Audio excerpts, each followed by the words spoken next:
ဟာတော့ခုကျွန်တော်ရောက်ရှိနေတဲ့နေရာတော့မတူပီမြို့နယ်တွင်းမှာရှိတဲ့ပုံသလားရေမှန်ကြီးပေါ့နော်ပုံသလားရေမှန်ကြီးစီကိုကျွန်တော်ရောက်နေတာဖြစ်ပါတယ်အခုမြင်နေရတဲ့အားတော့ကျွန်တော်ပုံသလားဆောင်းနေများနဲ့တူတောင်ကြပန်းလာရှူမဝတဲ့တောင်ပေါ်သူလေးပန်းစင်လူထားရင်နှလုံးသားတီးတဲ့ချင်မှာ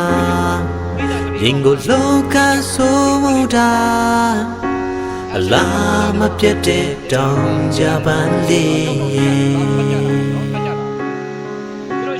အေးချမ်းလုံးလာတဲ့တောင်ပေါ်ချင်းတို့တော်တဲ့ရှောင်းမှာတောင်စလပန်းလေးဝေစားပူပွင့်နေတွေ့ချင်းတို့သစ္စာ